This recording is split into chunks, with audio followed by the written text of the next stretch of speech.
Berapa banyak dari undangan perjamuan pesta tahun ini yang saudara hadiri?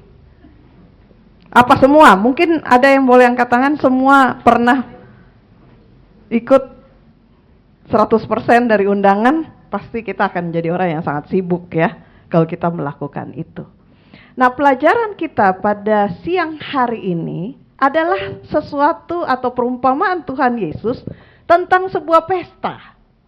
Biasanya kalau kita mendengar kata pesta, tentu saja kita tahu bahwa ini adalah sebuah peristiwa yang menyenangkan atau menggembirakan. Contoh, tadi sudah disebutkan, CMC ulang tahun yang ke-23, kemudian Chen Kuang juga ulang tahun yang ke-17, Sweet 17 tahun ini. Ini tentunya merupakan suatu peristiwa yang sangat-sangat menyenangkan.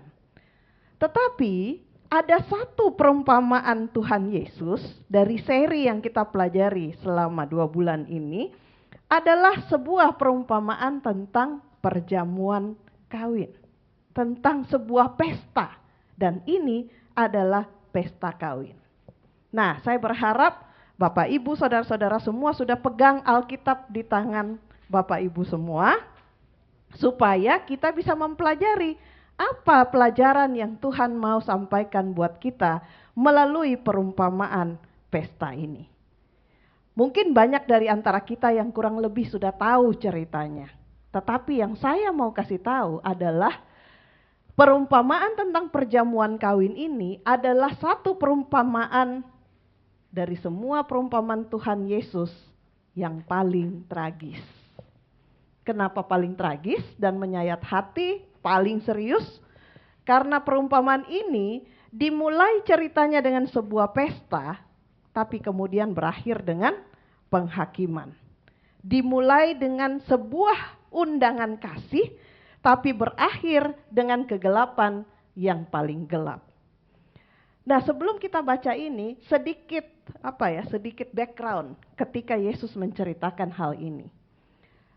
Perumpamaan ini disampaikan pada minggu yang terakhir sebelum Yesus disalib. Jadi pastilah ada satu pesan yang penting yang Yesus mau sampaikan kan? Karena udah akhir-akhir nih, bukan awal-awal ya. Kedua, ini disampaikan kepada imam-imam kepala, orang Farisi, dan pemimpin agama Israel. Jadi ini serius punya nih, gak main-main.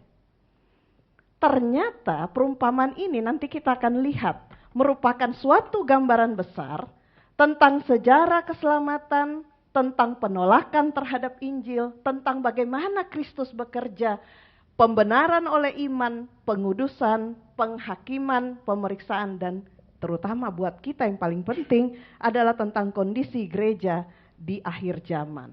Artinya perumpamaan ini sebetulnya merupakan satu miniatur dari bagaimana Tuhan mau menyelamatkan kita. Ini hilang. Makanya hilang gara-gara setan pasti nggak suka kita belajar ini.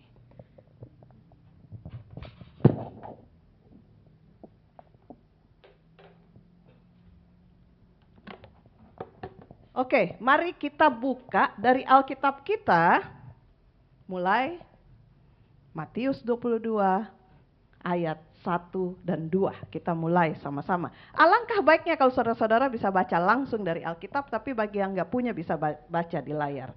Kita baca sama-sama 1, 2, 3. Lalu hal kerajaan sorga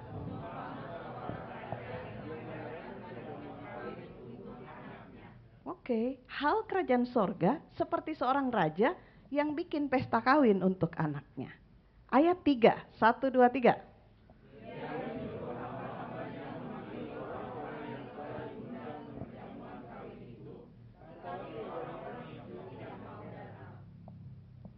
Pesta ini cukup aneh ya saudara ya.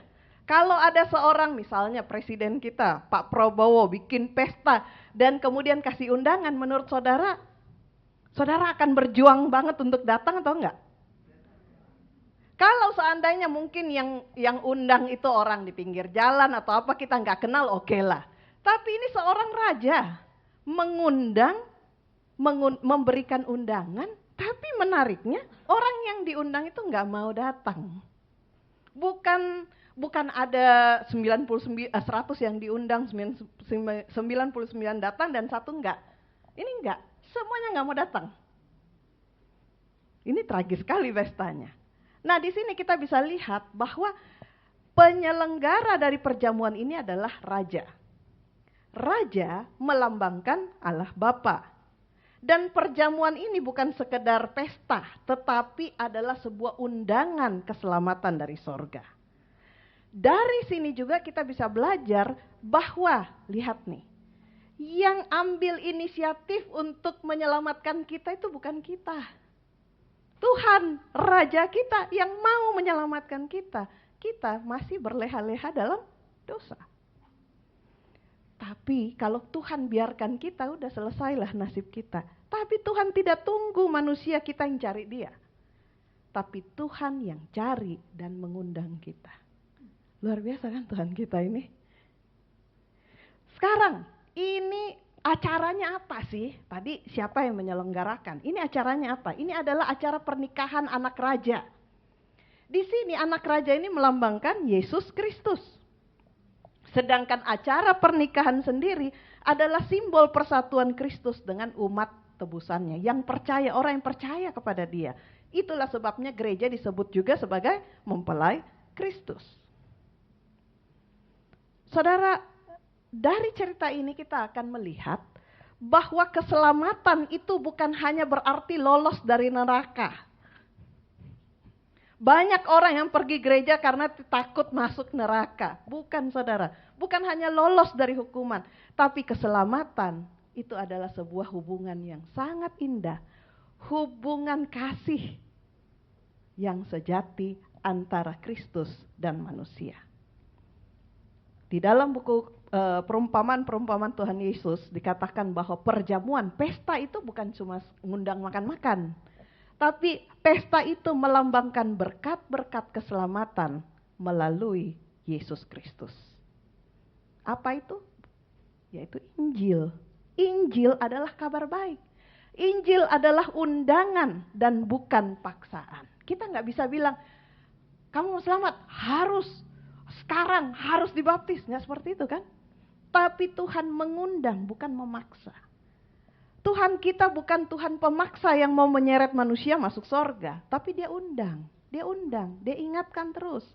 Karena dia mengasihi kita. Kasih yang sejati selalu kasih pilihan. Tadi Dr. Larry sampaikan ya, pilihan. Oleh karena ada pilihan itulah Yesus sampai mati di kayu salib. Tapi saudara, kalau kita tolak itu, tolak undangan itu, artinya kita sebetulnya memilih maut yang kekal. Jadi saudara, undangan yang dikirimkan raja itu sebenarnya adalah undangan Injil. Panggilan untuk menerima kabar baik tentang Yesus Kristus. Sekarang kita lanjut ayat 4. Sama-sama kita bacakan. 1, 2, 3. Ia menyuruh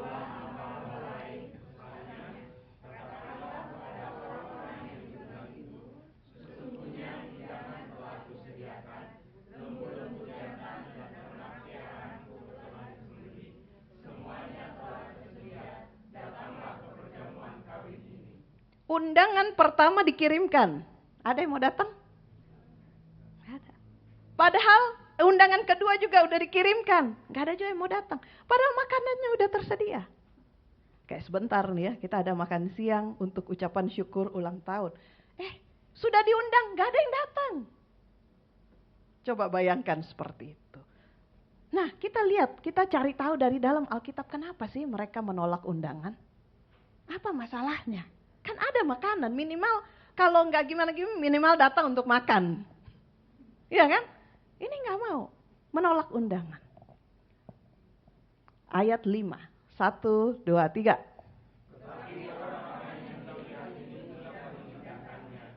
Ada yang pergi?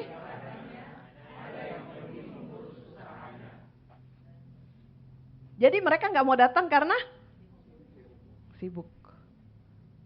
Tapi sebetulnya yang pertama adalah mereka tidak mau datang karena ada yang lebih penting daripada itu.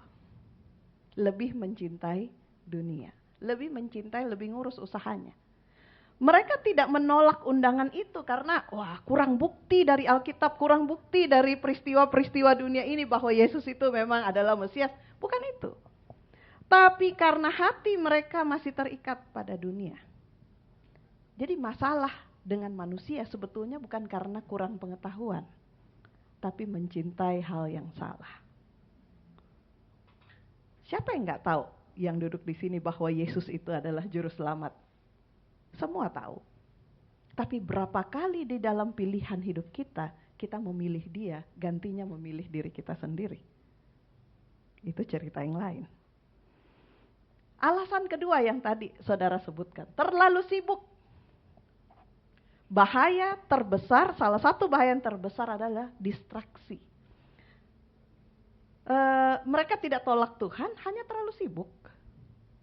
Jadi setan sebetulnya dia bilang setan nggak perlu mencobai kita seperti mencobai Yesus di padang gurun. Ngapain? Dia hanya tidak perlu bikin kita jahat, tidak perlu bikin kita keluar dari gereja. Setan hanya bikin kita terlalu sibuk, sehingga kita nggak punya waktu sama Tuhan. Udah, selesai. Begitu kita tidak ada waktu dengan Tuhan, disitulah letak kejatuhan kita. Sibuk apa aja? Ya sibuk kerja. Ya, atau ada juga orang yang sibuk di media sosial. Ada juga orang yang sibuk bergaul, bahkan ada orang yang sibuk melayani. Dan ini teguran dan tamparan keras buat saya. Kadang-kadang kita menggunakan alasan kita berada di dalam pelayanan, kita sibuk dalam pelayanan, tapi kita tidak punya hubungan dengan Yesus. Dan rupanya bukan hanya mereka menolak undangan itu karena sibuk dan terlalu mencintai dunia. Tapi ayat 6 boleh dilanjutkan? Dan yang lain? Jadi sudah undangannya ditolak, orang yang menyampaikan undangan, hamba yang menyampaikan undangan pun disiksa dan dibunuh. Dan saudara, hal ini memang terjadi dalam sejarah. Berapa banyak umat Tuhan yang mengatasnamakan umat Tuhan yang menolak dan menganiaya para nabi yang ada di Perjanjian Lama. Berapa banyak umat Tuhan, so-called umat Tuhan yang menyebut diri umat Tuhan, menolak dan bahkan membunuh para rasul di Perjanjian Baru. Dari situ kita bisa lihat bahwa bangsa Israel telah berulang kali menolak suara Allah. Nanti di Perjanjian Baru, bangsa Yahudi juga menolak Mesias. Bagaimana dengan kita yang hidup saat ini? Apakah mungkin kita menolak Tuhan? Ya, mungkin sekali. Kita bisa jadi aktif di gereja, tapi kita menolak suara Roh Kudus. Inilah hal yang paling menyedihkan. Lebih menyedihkan daripada orang yang sama sekali nggak kenal Tuhan. Undangan Injil sudah disampaikan kepada bangsa Yahudi, tapi mereka menolak untuk datang. Tapi kita menyembah Allah yang luar biasa, saudara. Karena berulang kali ditolak, raja itu katanya masih kirim utusan lagi. Kirim lagi undangan. Ini menunjukkan kesabaran Tuhan yang luar biasa sama kita. Betul, saudara? Berapa kali kita sudah diundang? Berapa kali kita tolak undangan raja? Kalau teman kita yang undangan ulang tahun, undangan pernikahan dan lain-lain, kadang-kadang kita sampai nggak enak ya. Kita kadang-kadang pergi karena nggak enak kan? Tapi undangan raja di atas segala raja, seringkali kita tolak begitu saja. Ini mengenaskan sekali. Dalam buku Christ Object Lesson ya, perumpamaan Tuhan Yesus bilang gini, Allah menanggung penghinaan dan penolakan dengan kesabaran yang panjang. Bayangkan, raja di atas segala raja, pencipta langit dan bumi, pemilik segala alam ini, bukan hanya presiden, bukan hanya raja, bukan hanya kaisar. Menderita katanya, menanggung penghinaan karena ditolak berulang kali. Orang-orang muda yang cowok, berapa kali kalian nembak cewek terus ditolak? Wih, ya kan? Kayak film-film lah ya. Tapi ini Tuhan menanggung penghinaan dan penolakan dengan kesabaran yang panjang. Oleh siapa? Oleh kita. Ayat 7. Maka murkalah raja itu, lalu menyuruh pasukannya ke sana. Dibunuh hambanya. Untuk apa? Untuk membinasakan pembunuh-pembunuh itu dan membakar kota mereka. Saudara, kalau kita lihat membakar kota mereka ini menunjuk kepada satu peristiwa, yaitu kehancuran kota Yerusalem karena Tuhan berulang kali ditolak oleh bangsa pilihannya sendiri. Kota Yerusalem pada tahun 70 Masehi dihancurkan oleh tentara Romawi akibat mereka menolak terhadap undangan Injil. Saudara, ini merupakan suatu pelajaran penting buat kita bahwa kalau terang Injil itu kita tolak terus-menerus, maka penghukuman akan datang, penghakiman akan datang. Allah memang itu panjang sabar. Tapi kasih karunia Tuhan jangan terus-menerus ditolak. Ada batasnya. Ayat 8. Sesudah itu, sama-sama, sesudah itu,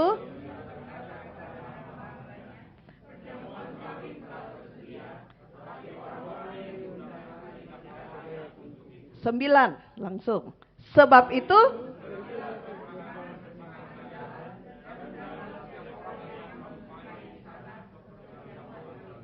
dan sejak saat itulah Injil pergi ke jalan-jalan. Artinya apa? Injil pergi ke seluruh dunia. Ketika bangsa Israel, pilihan Tuhan, bangsa Yahudi menolak Injil, maka Injil akhirnya pergi ke seluruh dunia. Saudara lihat kasih Allah itu betul-betul luar biasa. Tadinya Allah mau supaya bangsa Israel lah yang membawa ini kepada seluruh dunia. Tetapi ketika mereka tidak melakukannya, maka yang terjadi adalah Injil itu Tuhan menggunakan Israel secara rohani untuk menyebarluaskan Injil itu. Saudara bisa lihat di sini ada 3 kali undangan Injil. Pertama, dia kirim hambanya. Para nabi perjanjian lama, orang Israel kan disampaikan kepada bangsa Israel, tapi ditolak. Orang Israel lebih pilih sama seperti bangsa-bangsa lain, sembah berhala. Undangan berikutnya kepada para rasul perjanjian baru, kepada orang Yahudi, ditolak juga. Dan undangan itu disampaikan sekarang kepada kita sebagai umat Allah untuk bisa disampaikan kepada semua orang. Apa yang hamba-hambanya lakukan? Yang harusnya juga kita lakukan? Ayat 10. 1, 2, 3. Hamba-hamba itu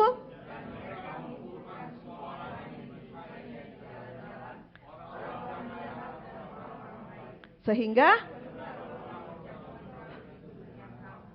karena undangannya ditolak, akhirnya hamba-hamba ini pergi ke semua persimpangan jalan, cari orang, panggil orang untuk masuk ke dalam ruang perjamuan pesta.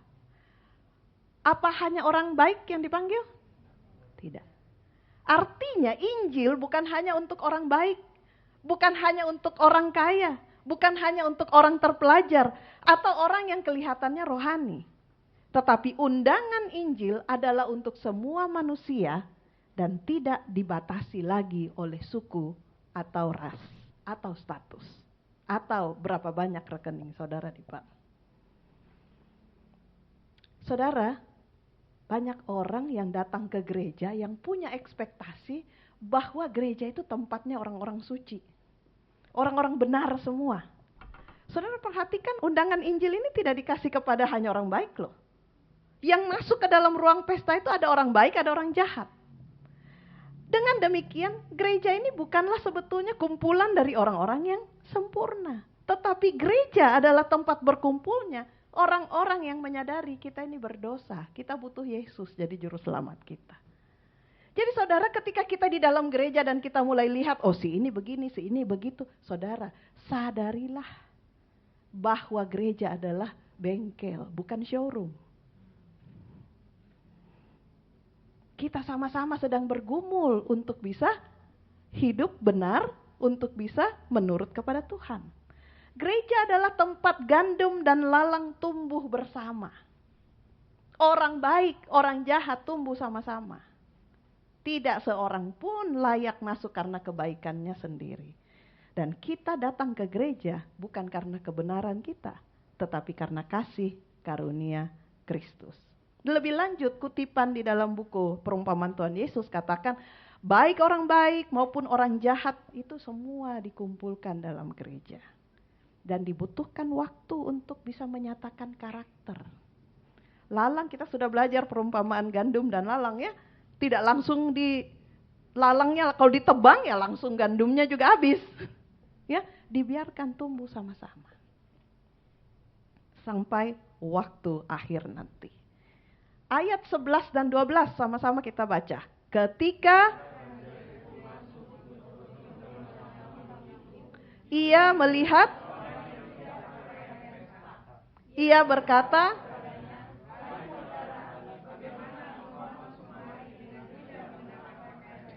tetapi jadi rupanya perumpamaan tentang perjamuan kawin ini bukan hanya masalah undangan yang ditolak. Tapi ada yang lebih serius dari itu. Ketika sudah dikumpulkan, sudah penuh ini ruangan pesta, rupanya waktu raja cek, ada orang masuk ke pesta tidak pakai baju pesta. Saudara, bagaimana rasanya saudara pergi ke pesta terus salah kostum misalnya? Malu nggak? Malu kan? Tapi ini menarik. Kan mau masuk ke perjamuan pesta, tapi orang ini santai aja, nggak mau pakai baju pesta. Pada waktu dikatakan di situ bahwa raja itu memeriksa para tamu, ini menunjuk kepada sebuah peristiwa, yaitu penghakiman pemeriksaan yang sudah berlangsung mulai dari tahun 1844. Pemeriksaan dilakukan setelah tamu masuk, bukan di pintu depan. Waktu sudah di dalam. Ada pemeriksaan yang dilakukan terhadap mereka yang mengaku sebagai umat Tuhan. Ada pemeriksaan untuk orang-orang yang gak mau percaya kepada Tuhan.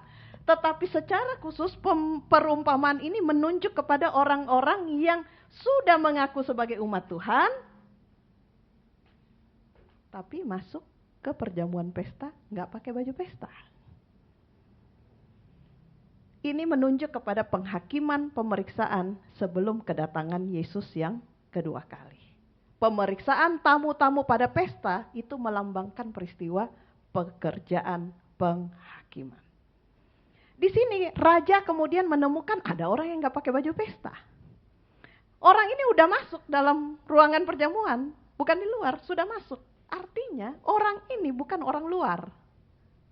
Ini ordal, orang dalam. Orang yang ada dalam komunitas umat Tuhan. Wah, ini membuat kita deg-degan nih. Kalau orang luar, amanlah kita. Masalahnya, bisa jadi kita yang masuk ke dalam gereja, masuk ke dalam undangan pesta, menerima undangan keselamatan, tapi rupanya tidak pakai baju. Inilah tragedi dalam perumpamaan ini. Seseorang yang terima undangan yang mulia, ada kan yang sebelumnya dapat undangan tapi nggak mau, menolak. Tapi kemudian ada lagi kasus yang lain. Orangnya sudah datang dalam pesta, tapi akhirnya dikeluarkan karena dia tidak siap, tidak pakai baju pesta. Mungkin saudara pikir, ih kasihan banget, kejam banget tuh raja ya. Orang yang sudah datang ya enggak apa-apa lah. Lagian mungkin dia nggak punya uang kali beli baju. Saudara, ini bukan tentang orang yang nggak sopan karena tidak pakai baju pesta. Dan ini juga, perumpamaan ini juga bukan hanya ditujukan untuk orang-orang Yahudi, imam-imam kepala yang tadi itu. Bukan, saudara. Perumpamaan ini juga ditujukan kepada kita. Perumpamaan ini ditujukan kepada kita sebagai anggota gereja yang mungkin hadir setiap Sabat secara lahiriah, tapi tidak mengalami perubahan hati. Inilah sebuah peringatan yang serius tentang bagaimana kasih karunia Allah yang ditolak oleh manusia. Peringatan serius tentang bagaimana Injil memanggil kita, tapi kita menolak. Dan oleh karena itu kita mau pakai baju kita sendiri. Ini adalah sebuah peringatan untuk gereja yang ada di akhir zaman, bahwa banyak orang yang menerima undangan keselamatan, tapi tidak semua mau diubahkan oleh Kristus. Saudara, pakaian pesta itu bukan perilaku secara lahiriah, pakai rok panjang, vegetarian. Bukan itu, saudara. Bukan juga legalisme, bukan juga formalitas agama. Tetapi pakaian pesta yang dimaksud itu adalah kebenaran Kristus yang diwujudkan atau dinyatakan di dalam karakter Kristus. Pakaian pesta itu bukan pakai kebenaran kita, bukan pakai usaha kita, bukan juga pakai prestasi keagamaan kita bisa berhasil jadi ketua jemaat atau jadi pendeta, bukan itu, saudara. Pakaian pesta yang dimaksud dalam perumpamaan ini adalah kebenaran Kristus. Makanya di dalam buku ini dikatakan bahwa pakaian pesta dalam perumpamaan itu melambangkan tabiat yang murni, yang tidak bercacat, yang akan dimiliki oleh pengikut Kristus yang sejati. Artinya begini, saya mungkin sedikit kasih intinya. Pakaian pesta itu kan melambangkan kebenarannya Kristus. Bagaimana dia hidup dan tidak pernah berdosa, tidak bercacat celah. Itulah kebenaran Kristus. Kebenaran Kristus itu kan nggak bisa dilihat, ya kan? Dinyatakan di dalam karakternya, karakter Kristus. Nah, karakter kita ini, karakter Kristus itu kasih, lemah lembut, buah-buah roh lah ya. Kita karakternya nggak ada sama-samanya mirip-miripnya. Kita nggak sabar, kasar, apalah semua gitu kan, mencintai dosa dan lain-lain. Tapi kemudian terjadi yang Yesus mau lakukan adalah pergantian pakaian, ganti baju. Dari kita yang karakternya ini udahlah nggak bisa diharapin lah, hancur. Yesus mau pakaikan kita karakternya. Tapi untuk bisa pakai karakter Yesus, untuk karakter Yesus menjadi karakter kita, kita butuh iman. Kita butuh mau dibukakan bajunya. Kalau kita nggak beriman, pas Yesus mau kasih kita bajunya, kita bilang, nggak mau saya, telanjang nanti saya. Padahal kita nggak sadar pakaian kita sudah telanjang. Saudara, banyak orang yang mau diampuni dosanya, tapi nggak mau bertobat. Apakah itu salah satu dari kita? Banyak orang yang mau selamat, tapi nggak mau menyerahkan diri. Saya mau selamat, tapi ya selamat aja nih. Kalau kamu selamat, ajak-ajak saya. Tapi nggak mau nyerahin diri. Kalau mungkin saya sambung dari seminarnya Dr. Larry tadi, nggak mau, jangankan diri, mau menyerahkan selera aja nggak mau. Boro-boro diri kan banyak tuh kan, pikiran dan lain. Menyerahkan selera lidah, ini nggak mau. Banyak orang, ya itu, kalau saya mau sambung mungkin banyak orang yang mau sehat, tapi nggak mau menyerahkan seleranya. Banyak orang yang ingin masuk surga, tapi karakternya nggak mau diubah. Injil di sisi lain adalah bukan hanya berbicara tentang bahwa Yesus sudah mati di kayu salib untuk mengampuni kita. Injil berbicara tentang bahwa Yesus yang sudah mati itu berkuasa untuk mengubahkan kita. Untuk mengubah selera kita, untuk mengubah cara kita berpikir, sehingga karakter Kristus menjadi karakter kita. Mengapa orang itu tidak pakai pakaian pesta? Seperti tadi saya katakan, bahwa ini bukan karena dia nggak punya uang. Di zaman itu, ketika seorang raja mengadakan pesta, raja itu juga bertanggung jawab sediakan pakaiannya. Nggak kayak kita sekarang, kita kalau ada undangan, cewek-cewek terutama kan, mati deh. Pakai baju apa nih? Terpaksa keluar budget lagi untuk beli baju baru. Soalnya baju yang sebelumnya udah kelihatan sama teman-teman saya kan. Belum lagi keluar uang untuk make up lagi, rambut lagi, riwah lah. Tapi di zaman itu, pakaian pesta disediakan oleh raja. Jadi kenapa dia tidak pakai baju pesta? Karena kesombongan. Ya, kita tadi lihat nih ya, budaya saat itu raja yang menyediakan pakaian pesta. Jadi masalahnya itu bukan ketidakmampuan beli pakaian. Masalahnya adalah menolak untuk mengenakan pakaian pesta. Jadi saudara, kita nggak perlu kasihan lagi sama orangnya, karena bukan karena dia nggak punya uang, tapi memang dia tidak mau. Orang ini sengaja untuk menolak pakaian yang sudah disediakan. Kenapa? Dia merasa nyaman, maunya masuk ke pesta pakai bajunya sendiri. Dikasih pakaian pesta yang indah, dia pikir, aduh susah nih nanti saya jalannya gatel lah, apalah. Pakai baju aja saya, memang kenapa? Sikap inilah yang sebetulnya menandai satu perilaku yang lebih serius. Yaitu ketika kita sebagai umat Allah merasa kita bisa diselamatkan oleh perbuatan kita. Orang yang tidak pakai baju pesta ini adalah gambaran manusia yang mau diselamatkan dengan kebaikannya sendiri. Dengan moralitasnya sendiri, dengan ketekunan terhadap agamanya sendiri, dan dengan pelayanannya sendiri. Nggak mau pakai kebenaran Kristus. Saya aja, saya cukup baik kok. Padahal pakaian putih itu, pakaian pesta itu adalah kebenaran Kristus.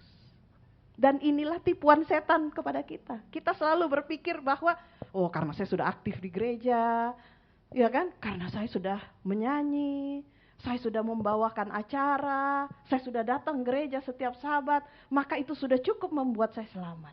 Saudara, semua itu tidak bisa membuat kita selamat. Hanya kebenaran Kristus yang diberikan pada kita lah yang bisa membuat kita selamat. Ada satu cerita yang dulu waktu masih kecil saya baca. Ini ditulis oleh satu penulis yang sangat terkenal, cerita anak-anak kan, Hans Christian Andersen. Ini judul ceritanya itu Baju Baru Kaisar. Jadi ceritanya suatu waktu di Inggris, di kerajaan Inggris, ada satu orang kaisar Inggris yang sangat fashionable banget, yang sangat concern terhadap fashion, bagaimana caranya, baju-bajunya dan lain-lain. Dia pokoknya sering kali beli baju, beli bahan, kemudian tiap kali ada tawaran dari mana kain yang indah-indah, dia pasti selalu menghabiskan anggaran negara untuk itu. Sampai kemudian ada dua orang yang datang kepada raja ini dan kemudian bilang, Raja, kami bisa membuatkan raja pakaian jubah kebesaran yang tidak pernah dimiliki oleh siapapun. Sangat luar biasa, pokoknya nggak ada duanya di seluruh dunia ini. Nah raja ini tertarik, kayak apa itu? Dan pokoknya percaya aja, kami bisa buatkan itu. Oke, ditanya bayarnya berapa? Dikasihlah harganya gini.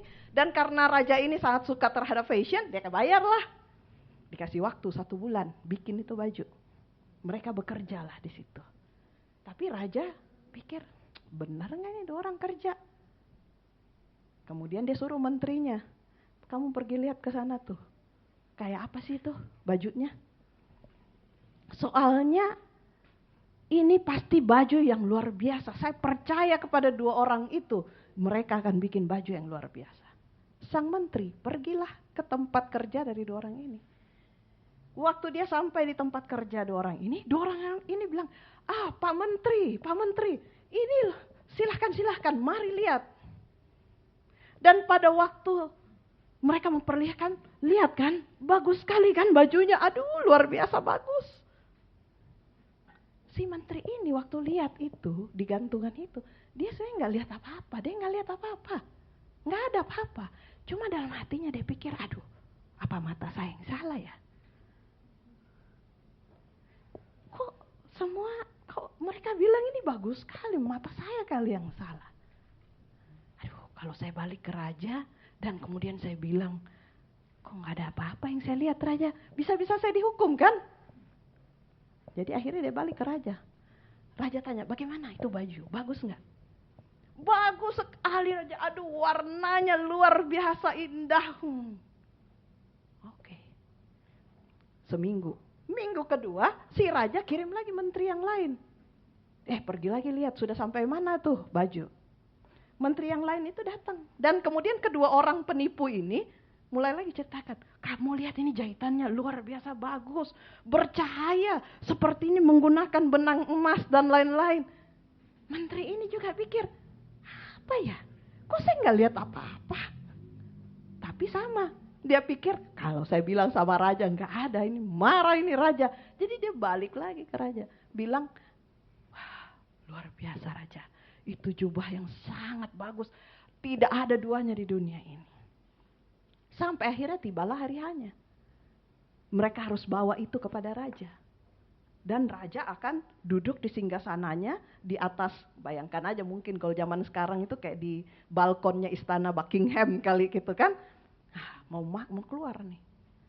Jadi waktu baju itu dibawa kepada raja, dua orang ini datang dan bilang, lihat kan raja, bagus sekali. Nah, menteri-menteri yang tadi sudah bertanggung jawab lihat itu juga, bagus sekali raja, bagus sekali nih baju. Terus saja ini mikir, kok saya nggak lihat apa-apa. Tapi kemudian dia pikir, jangan-jangan cuma saya, kok semua orang bilangnya bagus. Jadi dua orang ini kemudian memakaikan, yang nggak ada apa-apa, nggak ada baju apapun. Nih raja, kami pakaikan. Jadi rajanya cuma pakai pakaian dalam, kemudian dipakaikan. Wah, semua berseru kekaguman. Luar biasa raja, bagus sekali. Dan dia kemudian keluar di jalanan, diarak-arak keluar di jalanan. Semua orang bingung, loh kok raja aja pakai pakaian dalam. Tapi nggak ada yang berani. Sampai akhirnya ada satu orang anak kecil bilang, berteriak, raja kok nggak pakai baju? Saudara, seperti itulah setan menipu kita. Kita sering berpikir dengan apa yang kita lakukan, perbuatan baik kita dan lain, seolah-olah kita sedang menganyam atau menenun atau menjahit jubah kebenaran untuk diri kita sehingga kita layak untuk diselamatkan. Tapi sesungguhnya itu cuma tipuan setan. Saudara ingat Adam dan Hawa, pada waktu mereka masih di Taman Eden, mereka pakai baju putih, baju pakaian terang. Oleh dosa, hilang kan? Jadi mereka kemudian menyadari mereka itu telanjang. Dan mereka berusaha untuk menutupi ketelanjangan mereka dengan bikin cawat dari daun ara. Daun ara, bagaimana caranya kita bisa bikin baju pakai daun? Goyang dikit daunnya rontok. Jadi saudara harus ingat, pakaian ini sebetulnya diciptakan jadi ada gara-gara ada dosa. Kemudian yang mereka bikin cuma cawat. Cawat itu bahasa Inggrisnya itu apron, kayak orang celemek. Itulah sebabnya saudara, waktu kita berpakaian jangan sampai model pakaian yang kita gunakan kayak cawat. Kurang bahan kan? Goyang dikit jatuh. Nah, itu pakaian usaha manusia. Kemudian Tuhan yang bilang, pakai pakaian, jangan pakai itu. Pakaian itu nggak akan bisa bertahan. Tapi pakailah kulit domba. Maka domba itu disembelih. Untuk bisa dapat kulitnya kan? Disembelih supaya bisa jadi baju. Domba itu melambangkan anak domba Allah yang rindu untuk mengembalikan pakaian terang, pakaian putih itu untuk kita pakai sekali lagi. Untuk itulah anak domba Allah mati, untuk mengembalikan pakaian itu lagi, untuk kita bisa pakai. Jadi saudara, tidak ada manusia yang bisa menghasilkan kebenarannya sendiri. Yesaya 64 ayat 6, bisa kita baca sama-sama? 1, 2, 3. Demikianlah seperti dengan segala kesalahan kami, seperti kain kotor.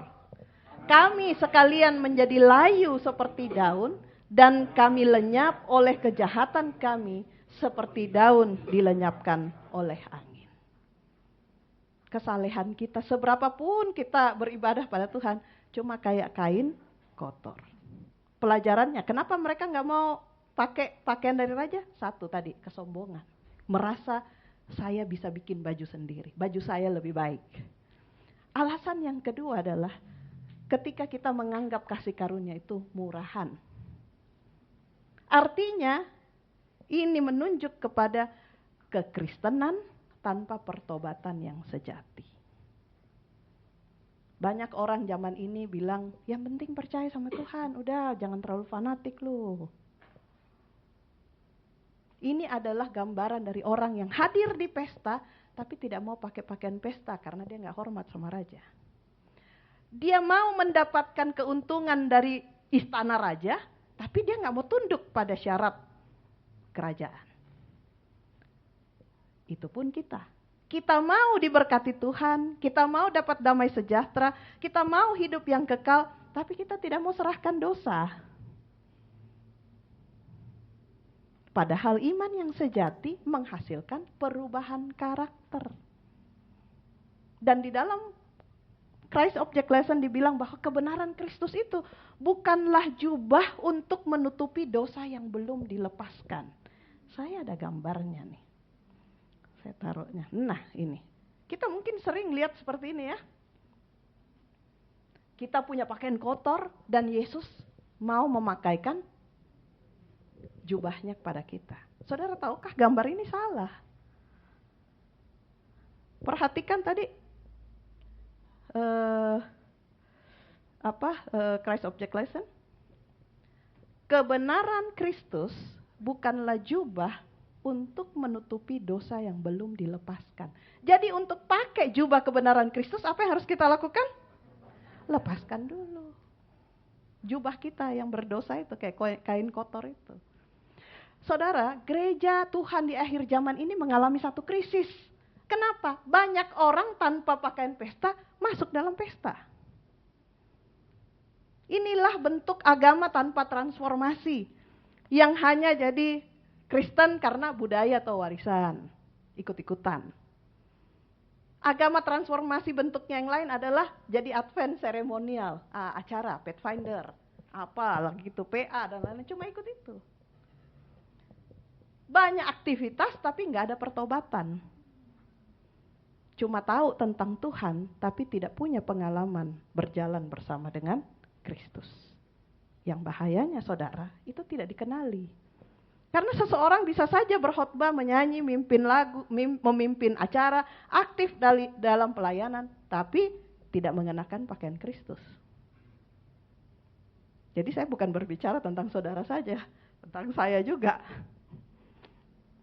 Dan waktu raja itu menemukan orang yang tidak pakai baju pesta, ditegur kan? Dan apa responnya orang itu? Orang itu diam saja. Karena memang tidak ada alasan. Pada waktu hari penghakiman itu tidak ada alasan. Kita nggak bisa bikin alasan lagi. Semua akan melihat bahwa Allah itu adil. Alasan apa yuk kita menolak kebenaran Kristus? Disediakan untuk kita gratis. Dan pada saat itu semua uang, jabatan, popularitas kita tidak akan bisa menolong.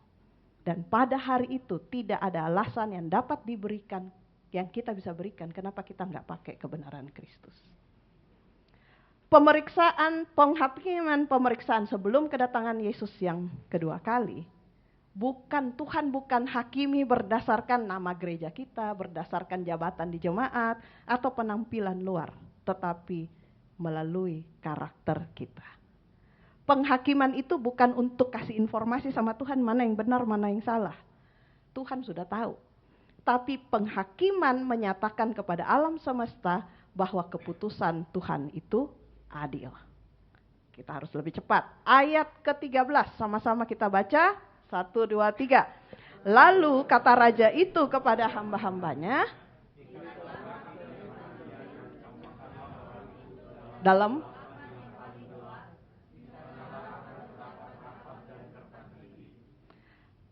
ketika pekerjaan pemeriksaan berakhir, maka nasib semua orang telah ditentukan untuk hidup. Selamat atau tidak selamat, hidup atau mati. Pertanyaannya sekarang, bagaimana caranya saya menerima pakaian kebenaran Kristus? 1, dari karunia meminta kepada Tuhan, Tuhan tolong saya untuk bertobat yang sejati. Bukan pertobatan palsu, bukan hanya karena takut. Pertobatan yang sejati adalah karena kasih, bukan ketakutan. Yang kedua, kita minta, ini semua mintanya gratis loh. Minta iman, percaya kepada Tuhan. Yang ketiga, minta supaya kita dikasih kuasa untuk bisa menurut, bukan karena takut, tapi karena kita mengasihi Tuhan. Kalau kita mengasihi seseorang, orang itu bilang apa, kita nurut kan? Karena kita sayang. Itu pun yang kita harus minta kepada Tuhan. Saudara, kita hidup di sebuah zaman yang menekankan penampilan, pencitraan, popularitas. Tapi saudara ingat, sorga nggak lihat semua itu. Sorga lihat hati kita. Dan Tuhan memeriksa hati kita. Kekristenan yang sejati selalu membuahkan perubahan. Dan kalau Yesus yang tinggal dalam hati kita, maka lidah kita, pikiran kita, prioritas kita, selera kita pasti akan berubah. Kita akan berubah dari kondisi jemaat Laodikia. Karena jemaat Laodikia yang suam-suam kuku ini, apa solusinya di akhir? Aku akan memberikan kepadamu pakaian putih, yaitu kebenaran Kristus. Menariknya, perumpamaan ini diakhiri dengan satu ayat yang banyak sekali disalahpahami. Ayat 14, sama-sama. Sebab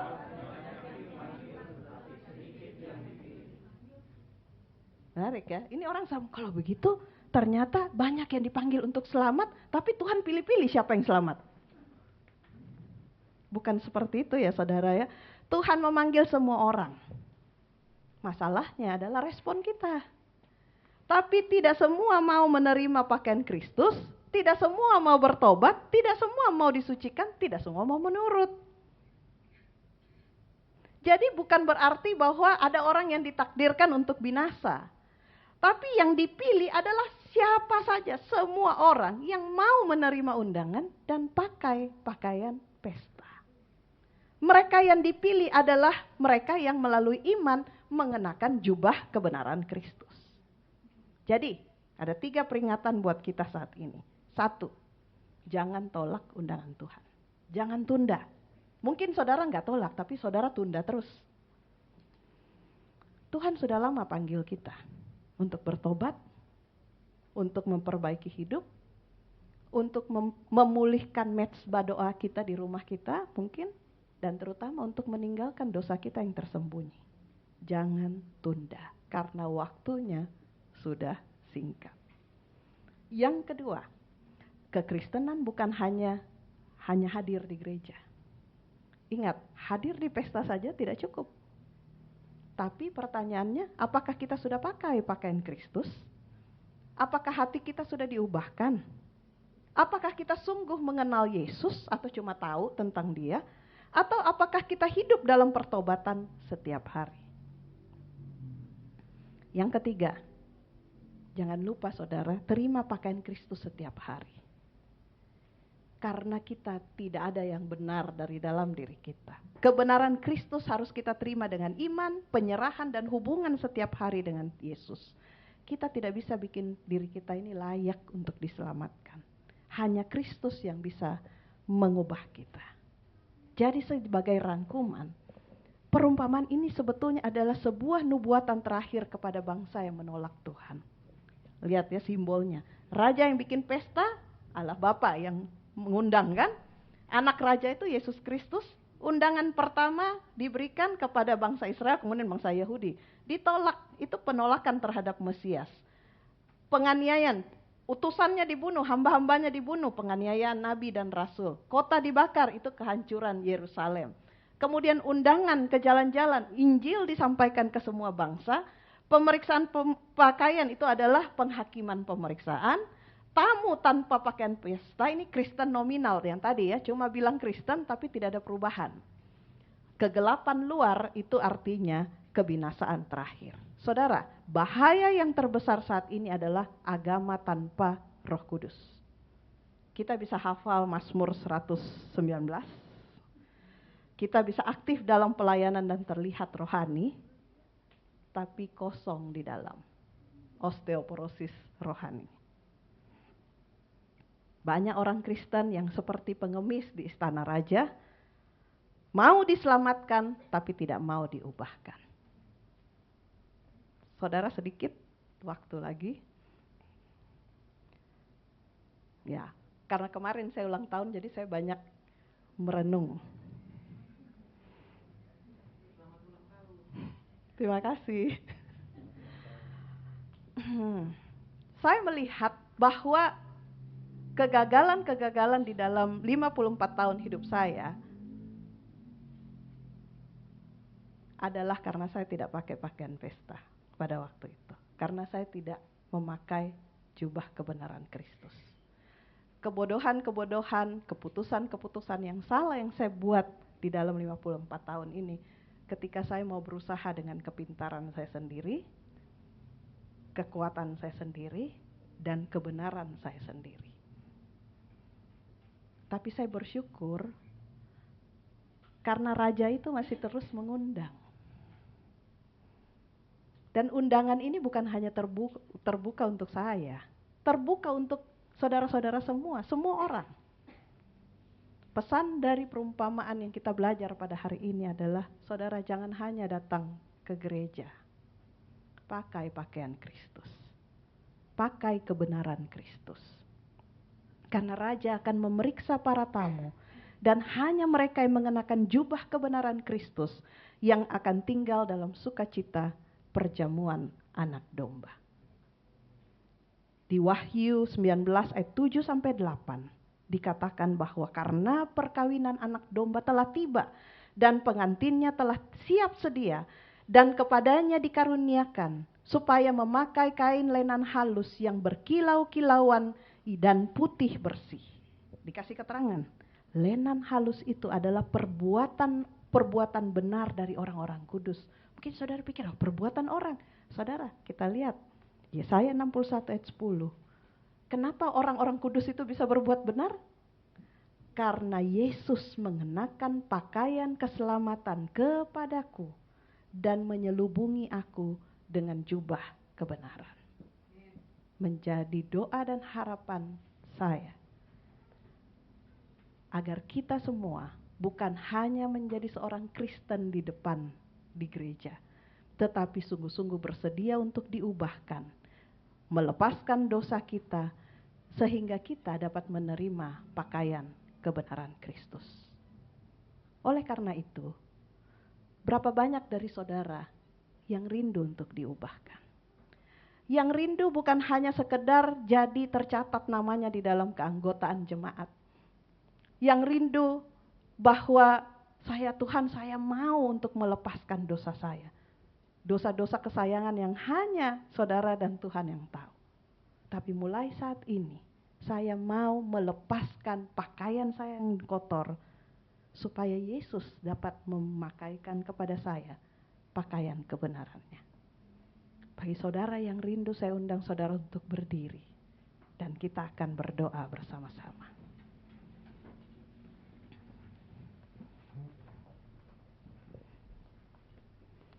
Kita berdoa.